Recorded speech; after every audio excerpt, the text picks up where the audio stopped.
이게 보이실지 모르겠지만 샤가이의 건조 무게 중 40%가 물로 빼낼 수 있는 물질입니다. 그리고 그렇게 빼낸 수액의 반 이상이 처음 건조 무게의 25%, 색소물의 복합체로 불리는 진한 색상의 멜라닌입니다. 25%의 이 버섯이 이것으로 형성되어 있습니다. 아주 독특한 특성이죠. 이건 샤스키나 논문에 담겨 있는 것인데요. 차가의 화학적, 의학적, 그리고 생물적 특성들에 대해 배울 수 있습니다. 2006년부터 러시아에서 발간한 리뷰 논문이에요. 차가의 폴리페놀릭 색소 원적 인간적 복합체가 들어있다고 발표했습니다. 차가의 진한 검정, 브라운색에 전체적으로 검게 보이게 하는 진한 것이라는 거예요. 2002년에도 멜라닌 복합체에 대해 연구했는데 유전자를 보호한다고 합니다. 여러분들이 아시듯이 전 생의학 공학자인데요. 에베레스트 정상에 가져간 실험기구를 디자인했습니다. 그 산 정상에 어떻게 사람들이 살 수 있는지 최초의 연구였어요. 산소가 없는 아주 거친 환경인데 말이죠. 산소가 부족하면 뇌가 기쁘지 않아요. 몸의 세포도 마찬가지요. 그 위엔 대기는 부족하고 빛은 많습니다. 포스트 박사학위 펠로십을 했던 샌디에고 주립대학과 이 실험을 했던 1980년대에 전 빛에도 많은 흥미를 갖게 됐습니다. 보이는 빛은 진한 붉은색에서 보라색까지 전기전자 스펙트럼에서 아주 조그마한 부분만 차지합니다. 하지만 그 밑에 작은 밴드 부분이 적외선, 온기의 적외선 전자파들이 있는데 와이파이나 핸드폰 등의 통신에 사용하고 있습니다. 전파는 더 길죠. 위에는 적외선처럼 파괴하는 이온화 방사선으로 엑스레이나 감마선 같이 빠른 것들이 있습니다. 원자력 반응에서 나타나는 것처럼요. 그래서 빛은 스펙트럼에서 아주 좁은 부분입니다. 나노미터 파장의 400에서 700 나노미터 정도죠. 다르게 한번 보죠. 여기 전기전자 스펙트럼이 있는데요. 눈이 반응하고 피부가 반응하는 보이는 빛은 좁은 부분입니다. 멜라닌의 시험관의 흡수 커브를 보시면 스펙트럼의 짧은 파장의 파란 부분에 높은 에너지가 있는데 멜라닌의 흡수력이 뛰어납니다. 약간 벗어나지만 같은 부분에서 사람의 몸이 피를 산화하는 혈색소를 통해 적외선을 흡수하고 또한 같은 부분에서 세포들이 산소를 제거하는 탈산소 현상으로 파란 피, 정맥혈을 갖게 됩니다. 멜라닌이 흡수하는 같은 부분이죠. 더 넓은 파장의 그림이 있습니다. 이것은 짧은 파동이고요. 이것들은 더 긴 파장입니다. 더 긴 파장이 있는 곳에 온기가 있는 곳이에요. 스펙트럼에서 보이는 빛이 있는 곳이고요. 여긴 짧은 적외선 부분입니다. 물은 짧은 파장과 높은 주파수에서 아주 흡수가 잘 된다는 것을 주목하시기 바랍니다. 긴 파장, 따스함이 있는 곳에서 물에 열기를 넣어서 끓게 하죠. 이것이 또 과학이 각양의 레이저를 사용하는 이유입니다. 무엇을 치료하기 위해 피부에 레이저를 쓰죠. 멜라닌은 에너지를 광범위하게 흡수합니다. 빛과 온기를 효율적으로 흡수합니다. 그리고 몸에 무엇을 변조시키죠. 멜라닌은 엽록소와 비슷한데 엽록소는 나무에 푸른 빛을 띠게 하는 것입니다. 무엇이 나무를 푸르게 하죠? 엽록소이죠. 엽록소는 우리 몸의 혈색소와 같은 분자입니다. 혈색소는 가운데에 철분이 있고요. 엽록소는 가운데 마그네슘이 있습니다. 마치 푸른액의 피 같죠. 멜라닌은 같은 링 구조로 되어 있어요. 아주 복잡한 구조인데 모든 멜라닌이 다 같진 않습니다. 조금 후에 더 설명하죠. 근데 지금 어떤 분이 에너지가 피부의 멜라닌으로 흡수되어서 몸의 에너지로 변하는지 연구하고 있습니다. 미래에 할 수 있을지 모르지만 요즘 이미 멜라닌으로 배터리를 만드는데요. 직접 태양빛을 저장해서 말입니다. 미래에 우리가 이렇게 에너지를 발생시킬지도 모릅니다. 이것이 다 물리적인 설명인데요. 이젠 차가이에서의 역할과 몸에 미치는 영향을 보도록 하겠습니다. 멜라닌은 엽록소보다 1000배 이상으로 전기 전자파를 흡수합니다. 단백질과 당, 특히 몸에 당을 만들기 위해 엽록소가 필요합니다. 피부 외에 다른 세포 조직에도 있고요. 임신한 여성분들에겐 아주 중요한 분자입니다. 왜냐하면 태아 안에 많은 양의 멜라닌이 들어있죠. 또 메스터 분자로서 몸의 연락을 조정한다고도 생각되어집니다. 예를 들자면 프랭크바 과학자는 의학가설이란 의학저널에 멜라닌은 특별한 분자로서 태아 안에 있으며 몸의 조절기관을 조정하는 데 중요한 역할을 하고 태아 조직과 세포 조직 회복과 재생에 그리고 아마도 중요한 역할의 몸의 밸런스를 유지하는 항상성, 자율성의 신경 내분비 조직, 그리고 면역 조직과 연결되어 있다고 봅니다. 다르게 말하면 멜라닌은 방사선을 흡수하는 것보다 더 큰 역할을 한다고 볼 수 있죠. 그래서 몸에 흡수되었을 때 면역 시스템에 아주 큰 영향을 준다는 거죠. 여기 임신 35일째 된 태아의 사진이 있습니다. 엄마 뱃속의 배아의 눈입니다. 눈은 완전히 멜라닌입니다. 놀라운 그림이죠. 그 많은 멜라닌이 그 안에 들어가 있는 것이 신기하지 않나요? 배아가 처음 만들어질 때 보이는 검은 줄도 다 멜라닌입니다. 식물의 예도 있습니다. 가지인데요. 하나는 멜라닌이 있고 다른 하나는 유전적으로 변화되어서 멜라닌이 없습니다. 크기의 차이를 한번 보세요. 식물계의 멜라닌이 직접적으로 에너지를 변환하는데 연관이 있다는 것을 간접적으로 표시한 것입니다. 몸은 살아있는 세포 간질입니다. 이걸 정말 이해하셔야 하는데요. 이유는 이것이 바로 몸의 작동 시스템이기 때문입니다. 몸은 모든 것이 연결되어 있는 커뮤니케이션 시스템인데요. 빛으로 작동합니다. 생광자라고 하는 빛입니다. 그리고 이 커뮤니케이션 시스템 안에는요. 세포들이 인테그린이라고 하는 다른 세포와 연결되어 있습니다. 그래서 전자와 빛이 세포들 간에 흐르는데 마치 슈퍼컴퓨터와 같습니다. 몸은 슈퍼컴퓨터 같은데 피부도 몸의 다른 모든 부분과 연결되어 있습니다. 거미줄 같죠? 거미줄의 한쪽을 건드리면 다른 모든 부분과 연결되어 있는 것처럼요. 이 세포들이 피부가 속해 있는 접속세포 조직과 연결되어 있으면서 반도체처럼 작동합니다. 컴퓨터의 실리콘으로 만들어진 반도체처럼 이 반도체는 살아있는 것입니다. 몸은 모든 것을 알아내는 복잡한 슈퍼컴퓨터처럼 만들어졌습니다. 이것이 바로 에너지 의학입니다. 약이나 화학물, 로션, 살충제, 몸으로 흡수되는 치아의 충전재의 수은을 몸에 넣으면 매트릭스가 망쳐집니다.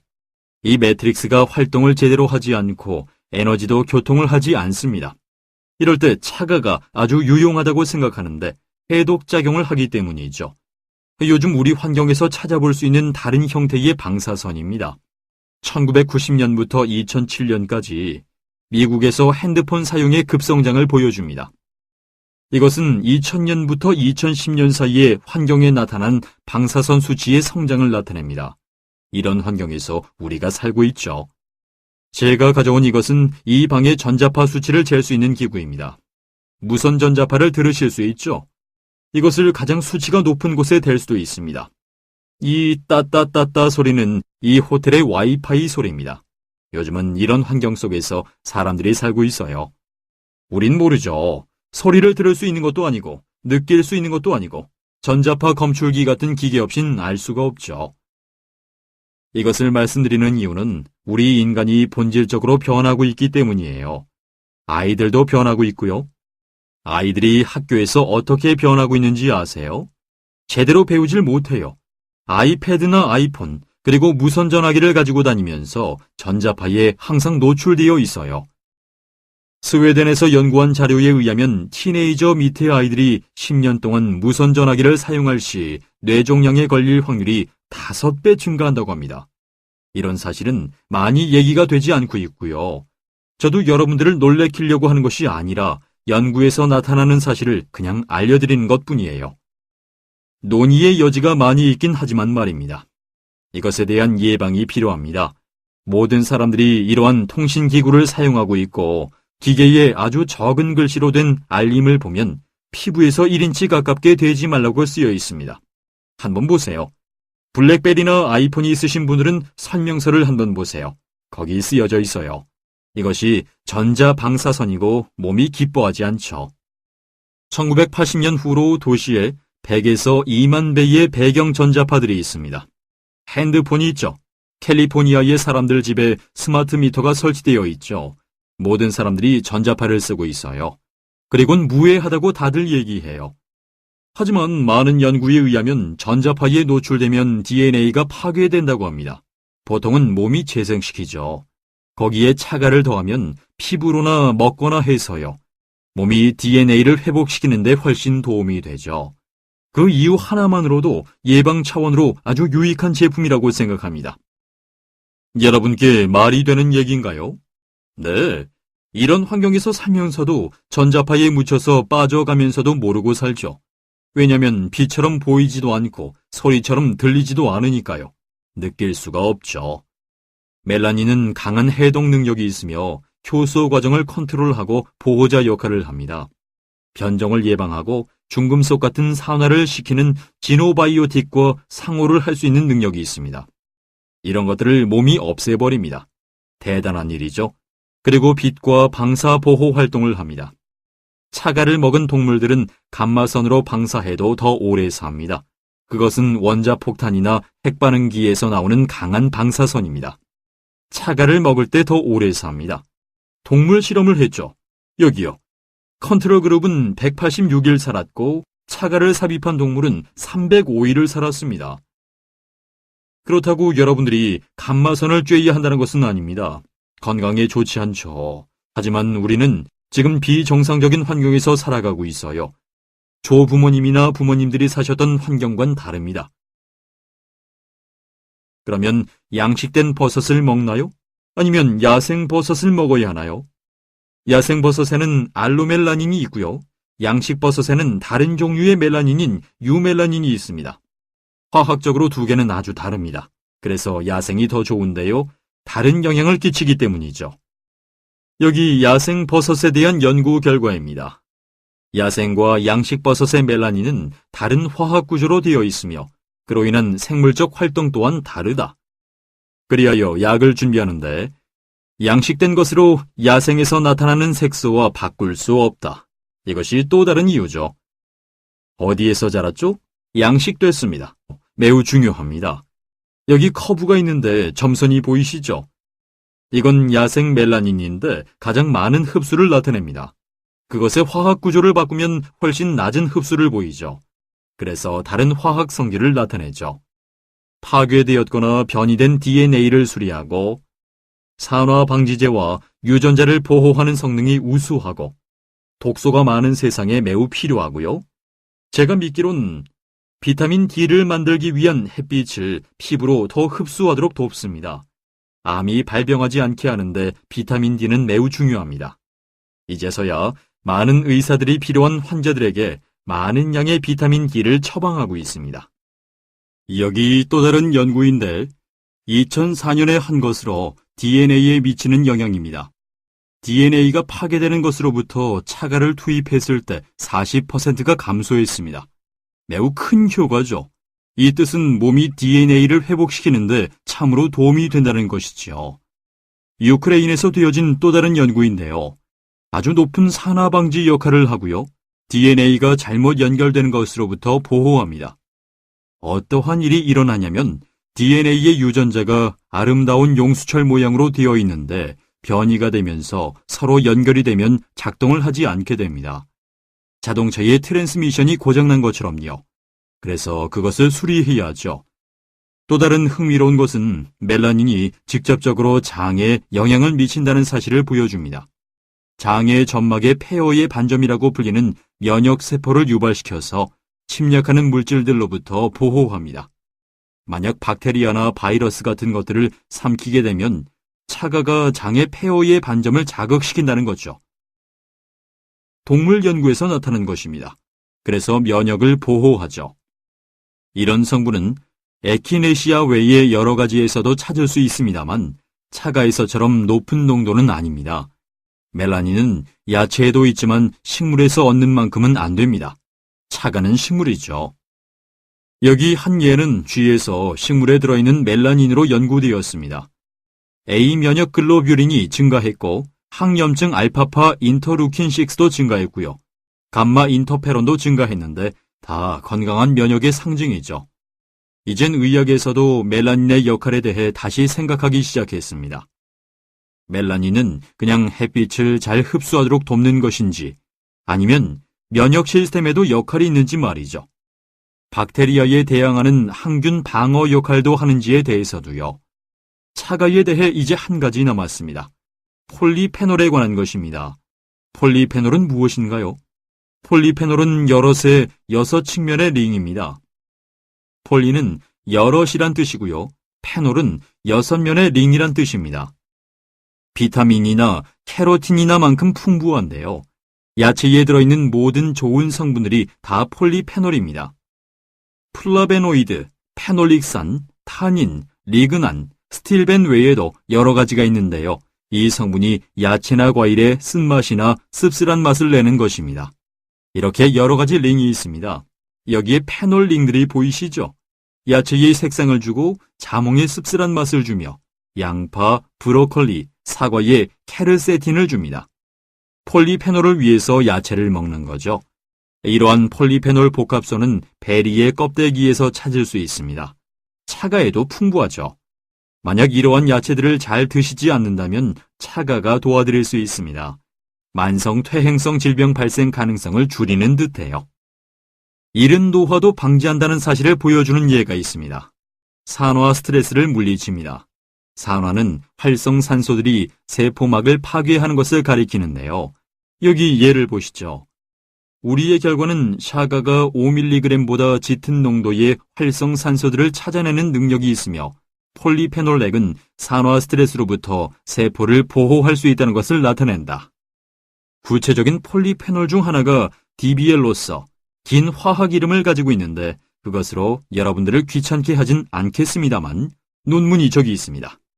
흔하면서도 특별한 분자로서 몸을 보호하는 NF-카퍼비를 촉진시킵니다. 2009년에 있은 중국 연구 자료인데 페놀이 산화 방지 특성이 있다고 합니다. 이해를 돕기 위해서 베튜린의 산인데요. 바이러스와 종양과 싸우죠. 30개 분자의 트라이털핀입니다. 나무의 송진에서 찾을 수 있어요. 여러 종류가 있는데 베튜린산은 트라이털핀 중에 하나죠. 몸의 바이러스, HIV 바이러스를 포함한 항염증이고요. 동물 실험에선 습진에도 도움을 준다고 합니다. 아주 좋지 않은 피부암인 멜라노마에도 도움이 된다고 합니다.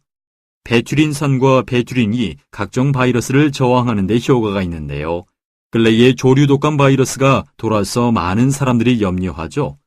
동물 실험이나 세포 연구에서 샤가이의 물질이 이 바이러스를 물리치는 것으로 보입니다. 그리고 100% 억제하는 것으로 나타났습니다. 모든 의사들이 처방하는 약이 될 수도 있겠지만 저희는 이것을 처방약이 아닌 예방을 목적으로 사용하길 원합니다. 그리고 이것이 얼마나 효능이 뛰어난지 보여드리겠습니다. 저희 제품 차가를 시카고 대학에서 실험토록 했는데요. 다른 것에 비해 차가액이 높은 절정을 보였습니다. 베튜린산과 같은 높은 활동을 차가에서도 보였죠. 지난 2년 동안 밝혀진 건 몇 가지만 더 말씀드리길 원합니다. G, 기억과 배움을 향상시킵니다. 동물, 천식을 돕고요. G, 멜라노마 종양의 크기를 3배나 줄였습니다. 세포 노화를 늦추었습니다. 노화 방지 효과가 있고요. 대장암 세포에 그램된 세포 사망을 증가시켰습니다. 세포의 항염증 효과를 확인했고요. G, 혈당을 낮추었습니다. 산화 방지 특성 등등입니다. 전에 연구된 사실을 더 나은 결과로 계속해서 증명해주고 있습니다. 여기 고뇌 기능의 예가 있습니다. 뇌에서 아세틸콜린이라는 화학 원소를 만들어야 되는데 엔자임 아세틸콜린에스트레이스에 의해 파괴됩니다. 뇌가 기억을 더 잘할 수 있도록 차가가 그 과정을 막습니다. 여러분이 제가 말씀드린 것이나 샤가이에 대해서 기억을 못하시더라도 동물 연구에 의하면 여러분의 기억이 향상될 수 있는 가능성이 있습니다. 여러분에게도 언젠간 이런 일이 일어나길 소망합니다. 천식 있는 쥐들이 치료를 받았습니다. 염증 있는 세포의 수를 줄임으로 천식 있는 쥐들을 도왔습니다. 쥐의 멜라노마 종양이 줄었습니다. 멜라노마 세포를 줄였죠. 미리 치료한 결과 세포의 노화, 이 경우 쥐를 여러 모형의 산화 스트레스에 노출시켰는데 세포가 일찍 죽지 않았습니다. 세포가 일찍 죽는 것을 세네센스라고 합니다. 확실하게 노화 방지, 보호 효능을 볼 수 있습니다. 캐나다에서 실시된 항염증 효과 연구입니다. 나이트릭 옥사이드를 사용해서 과정을 이해하기 시작했습니다. 2010년 된 연구인데요. 차가 안에 있는 4가지의 화학질을 통해 혈당을 감소시키는 효능을 확실시했습니다.